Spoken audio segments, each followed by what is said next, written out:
I think the tools themselves are great, but if you don't know how to use them correctly and you don't know which data to pull, I mean, that's really a key.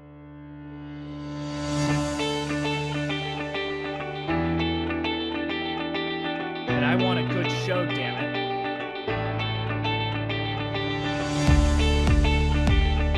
Ready for a good show? Doing awesome, yeah. I'm excited to talk to you, Angie. Thank you for having me. Yes!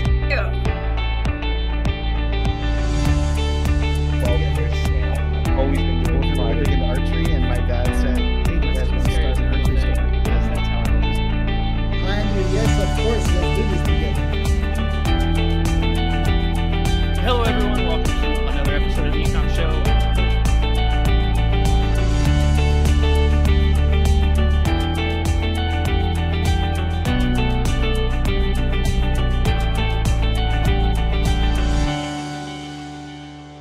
Hello, everyone, and welcome to another episode of the Ecomm Show. I am your host, as usual, Andrew Maffetone, and today I am joined by the amazing Clint and Colleen of Brand Focus Digital. Clint, Colleen, how you guys doing? You ready for a good show? Really good. Yeah, how are you doing? I am so excited to have you on the show. Clint and I got to golf together once at Amazon's Accelerate conference, and so Clint beat me, and I was like, all right, you get to be on the show, and that's why we're here. Barely. That's not what happened. We were, that was a good time. We had a great time. I'm super excited to have you both on the show. So Thank you. I always do a very kind of like stereotypical beginning for the most part, and I kind of give you the floor, and I would love for one of you or both of you or everyone at the same time to just give us a little bit of insight into Brand Focus Digital, how y'all got started, where you're at today, and we're going to take it from there, okay? Perfect. Sure. I can start. Yeah. So we've been in business for 9 years. Colleen and I actually met while at Amazon as vendor managers in grocery to start. I know she actually traveled around Amazon a little bit, but that's how we kind of got our start. I moved on to a larger marketing agency after Amazon, and lo and behold, Colleen joined me there. So we have worked together in two different places. We ran our own agencies kind of side by side, but really technically competitors, and decided last year to merge our two agencies together. And so now we have joined forces and, really two ex-Amazonians that can really battle the Amazon ecosphere together. Nice. Yes, exactly. It was kind of like, why be competitors when we can share resources and, share learning. So it's been great. Yeah, absolutely. That's the way to do it. So is the focus still kind of in the CPG space, or what's the thought there? Yeah, I mean, we are branching out into other categories. We have probably about 80% of our brands are CPG type brands, but we really span the gamut in categories. We have beauty, we've got health and beauty care, so HBC. We've got one tools brand, workout brands. Equipment. Yeah, exactly. So we've got kind of other categories covered, a little bit pet as well. So we both have pet experience. So yeah, it's just really, a lot of how Amazon treats things is as a widget. So, what can work in one category usually works in the others, but there are definitely some differences. Beautiful. Yeah, exactly. Is it, so Brand Focus Digital, is it primarily focused on the marketing side, or are you like full service and helping with like inventory and operations and all that fun stuff too? Right. All the fun stuff wrapped in Everything? one. We are full Yeah, service. we do everything. We're full service. So yeah, we can analyze, we can forecast, we can help you, we can do orders in Seller Central, we can do all that. So Right. I commend you guys for going that route. Operations is always, it scares me. It's amazing how many times like I'll talk to someone about marketing and they'll be like, all right, cool. Like you guys seem to have this covered. Can you help with inventory? Like, no, I have no idea where any of your stuff's at. I think, there's a lot of complexity, especially, over the last year or two with logistics. I always tell our clients, like, less is more, frankly. You don't want to ship in a ton of product if you're FBA, kind of smaller shipments, more frequent. But yes, logistics can be a bit of a nightmare. Just given, Q4 peak season and then all of the nuances with various, natural disasters or things happening around the country. You have to really think about where inventory is being placed and if there's enough staff on hand to do things. So, truly, it's like a puzzle at times to try and make sure that, everything is aligning, marketing efforts, inventory, all that is as optimized as possible. All the gears turning together. I can't imagine doing that. I don't even know, because then you factor in seasonality, and it's how down will things be in January compared to December? So very Correct. Cool you guys go in that direction. One of the questions I know I always like talking about for a CPG side of things, right? So I've had, I don't know how countless CPG brands on the show, and it's one of my favorite questions I always ask. From an online perspective, when you're selling something that is edible online, it's so hard to get that initial get someone to try it, because especially Correct. on Amazon where price points become a problem, and so you're typically buying in bulk, right? So I've worked with a ton of different drink brands. Getting someone to buy a 12-pack or a 16-pack the first time is a nightmare. So what's kind of your approach at kind of overcoming that barrier, especially when you're with a brand that might be launching a new product line? Sure. This is something we deal with, on a daily basis. Like you said, whether it's a new product launch, a new brand launch. Clint has heard me use this multiple times, but we always say we need the foundation to be solid. So images, 5 to 7 images, video, in what I could think is great imagery, somebody else might think oh my gosh, how do you create something like that? Or, why wouldn't you go one step further? Everybody's view on creative, I think, can be different. So what we try to say is here's the foundation, here are the rules and principles that we try to follow. And then we provide really good examples of that imagery so that we can work with the creative teams to make sure we get there. Because I do think, to your point, if somebody is looking at a retail of $30 to $40, that's not something that's a trial item, right? At that point, it's a bit more of an investment.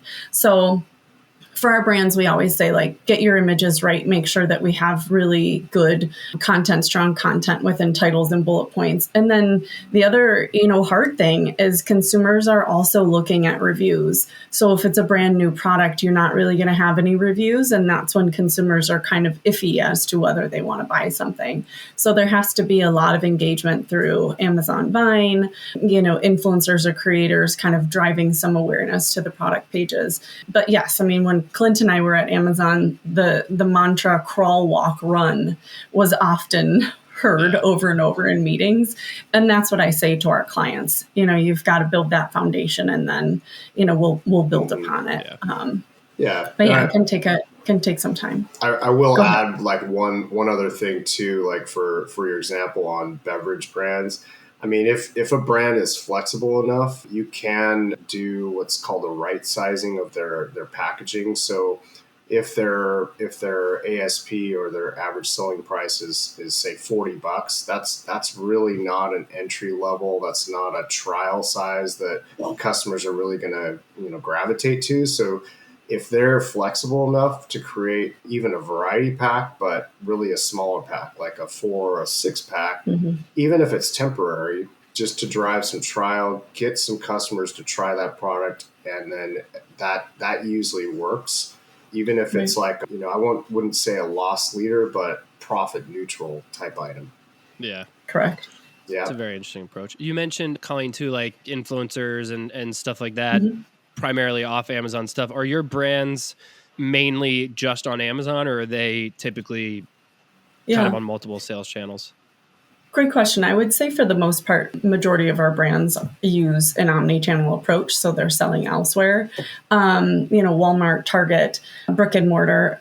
But in order to start, I know a lot of retailers will say, hey, we need your past, trailing 6 to 12 month sales. So if you're really kind of trucking along on Amazon and there's nothing really substantial happening, then a lot of retailers will say, okay, come back to us, in the next viewing cycle. So I think as long as brands have the ability to lean in and work with creators and influencers, that's truly how you're going to amplify sales just in the overall omni-channel, not just Amazon. And, we have a case study for a brand that partnered with a company called Veg News. It's a great publication, really strong content. And we did, over 300% lift in one day from like a whole month. So, when you think about level of investment, it's just, you have to know who your audience is and really kind of plug into that. Yeah. So I think if you can partner with the right people / companies, then you're really going, to see success. But of course, there is a level of investment that some brands just aren't comfortable with. Yeah. Omni-channel. Yeah. Clint, she's talking my language right now. Yeah, that's what Clint and I started going down a rabbit hole of like omni-channel and how it gets leveraged. And for CPG brands, I mean, it to me, it's almost impossible to do it at a relatively profitable level to get those initial sales.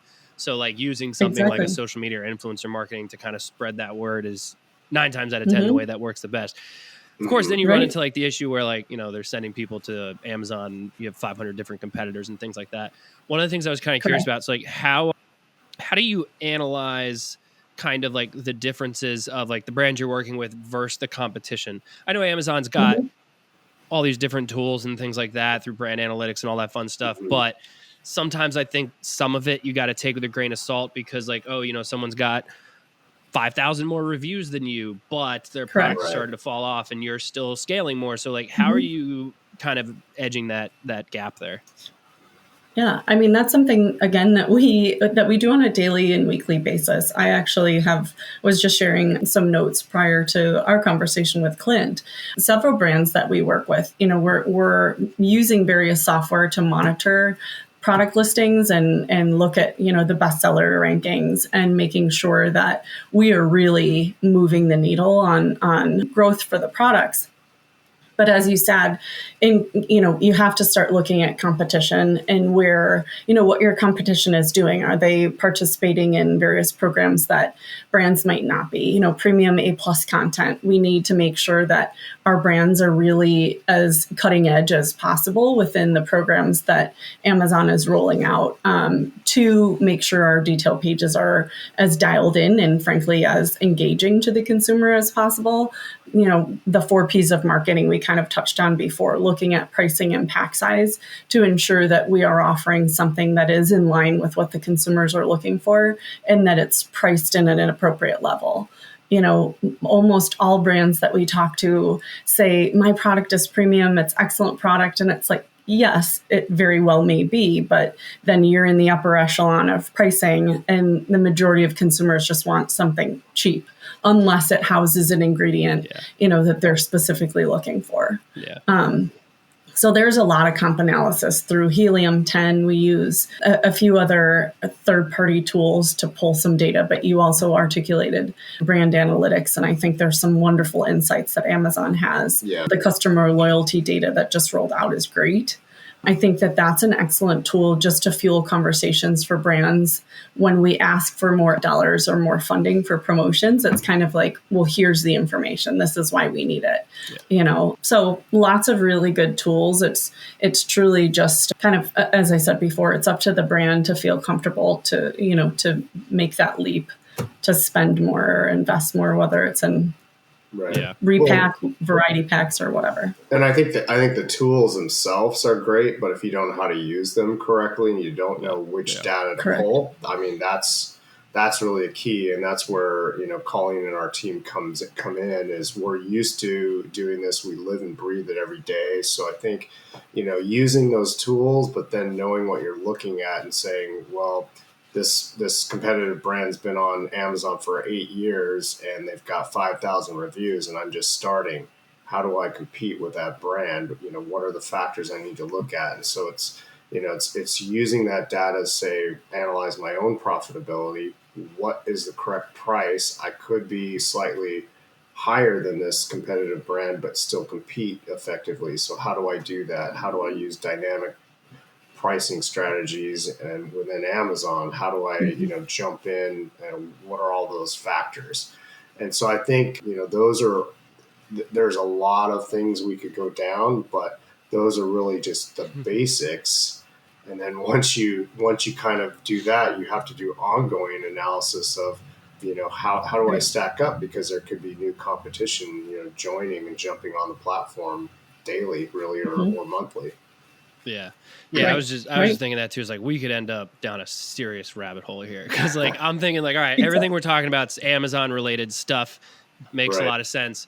But when I think of CPG and I think of, okay, they have to be leveraging some type of omni-channel marketing, which means they've got some type of presence off Amazon. So then I got to think about like, okay, now what other tools am I using to evaluate their presence versus their competition off Amazon, because that's probably driving a ton of traffic. And then you start looking at like how much of their traffic on Amazon is branded versus non-branded, and that could be a factor of what's coming from an off Amazon perspective. And then we end up down this super deep rabbit hole. Are most of your brands 1P or 3P? So obviously for any rookies listening, Vendor Central, Seller Central. It's probably about a 60-40 split, 3P versus 1P, but then we have several that do the hybrid approach. So it's kind of crazy how that kind of works. But it's something that we are used to every day, whereas most people are not. Where how do you deal with both, and how do you like work both angles, depending on, maybe it's a pack size issue, especially with food, that really gets intricate. Like if it's a heavy product, how do you approach that? If it's a shorter coated, short dated, or for those who don't know, expiration dated, those throw in some factors. Or if the primary packaging is more of like a breakable situation where it might be glass. How do you deal with glass? So there's all these little factors in there, which one do I go with? Do I use Seller Central? Do I use Vendor Central? Or what, and you may not even have Vendor Central as an option, which we're seeing that less and less as the case. I'm sure you guys, we're obviously in a very similar space, so I'm sure you have the same fun complaints about some brands versus others that we're not going to use this as a therapy session. But one of the things I was curious about, so like it happens all the time, especially this time of year, right? Like some people, regardless of the obvious seasonality, some people like to look at like January versus December, and it's like, why are we down? Like, I don't know what you want me to tell you there. What's the, obviously that's a very exaggerated example, but when you are, you hop into someone's account, you're a week or two in into seeing like things aren't exactly where they were, and seasonally it should be okay. Like what's kind of the go-to plan? Is it typically like, all right, from an advertising perspective, we've got to figure out, is there somewhere we pulled back, or is it more of like did competition pop in? Like what's kind of the analysis process? Sure. I think there's a lot of different factors that you need to look at. First and foremost, is the listing active? Right? Is it suppressed? Because that can sometimes happen. Every now and again, we have this conversation. Are there third-party sellers that are taking over the buy box? That unfortunately can happen if you don't have a tight handle on distribution. So just kind of looking at that. And then you can dig into further granularity of, was there a price increase implemented? Were you on promotion for a significant amount of time? And then, now we're just kind of seeing the baseline effect. Looking at, of course, content pricing, and then you start to look at comps. What is happening with advertising? Are you not competitive with your bids? Or certain, keywords, the cost per click bid price might be quite a bit higher than it had been, just again, based on seasonality. So there's so many different factors. And I found it interesting on a call recently with a client. Somebody had said, well, what is it? And I said, it's not one consideration. Like you said, we're moving out of Q4, we're moving into Q1. People are trying to be healthier, New Year's resolutions, or majority of people, I should say, are trying to do that. So, there is this, thought process shift, but then a lot of people are very price conscious. So as I mentioned before, if you have a more premium product and premium price, you have to really do your due diligence in trying to help with that conversion. So I think it's just a lot of analysis and data pulling to see if your page views have slumped. Then, what is it? Is it a content refresh, pricing, all of that? Yeah. On the advertising side, do you primarily just handle it like directly within the platforms, or are you using any kind of like automation systems? Yeah, we use a third-party tool, which is great because it gives, share of voice, market share. So it can really, again, fuel those conversations for brands to understand where they're stacking up against their peers. Yeah. And it gives us a lot of really good insights, into truly just the landscape within Amazon. Yeah. Yeah, and our partner is one of the top software companies in terms of Amazon PPC. So they're all dialed in. They've got AMC access. You have to have a seat there. We've got DSP access. So we can really take that next step and that deep dive for the client. And if there's really something happening within advertising that's causing either the business to go down or something, we can actually take that next step with them and really analyze and then recommend, hey, here's some steps to take that we can implement that will, change your trajectory for the positive. Mm-hmm. Nice. Yeah, DSP has become more and more very interesting, especially since at Accelerate, actually, where Clint, you and I met, where they announced that, it's if you've got Buy with Prime on your site now, you can start driving traffic to your site from Amazon, which is crazy. So the ability to kind of really bring it all together from an omni-channel perspective. So now instead of just sending it to a marketplace, you can finally send it away within their terms of service, even though some people were doing it before. So as we kind of wrap up here, one of the things I'm always very curious about, you guys are in the Amazon, you were in Amazon literally, and now you're obviously in the Amazon business all the time. Thoughts on where we're going to see Amazon go through the rest of this year? Because as of this recording, it's January. So kind of thoughts on, where you think we're going to start to see Amazon adjust to certain things over the course of the next year. Yeah, we all know AI is huge. We have Amazon using multiple AI tools in which to, to leverage more efficiencies within their listings and algorithms. I also think the other main focus that Amazon will have is more logistics and AWD focused. Mm-hmm. There was such a bottleneck at Amazon during Q4. And I know just through LinkedIn, I'm seeing a lot of people post about that. So I do think that there will be likely more of a focus on logistical efficiencies. I think maybe some of the programs that they've implemented will go by the wayside. Definitely, that needs to happen. And then AI will just continue to dominate. Certainly I think we'll see that more in advertising as you referenced within the self-service console and DSP.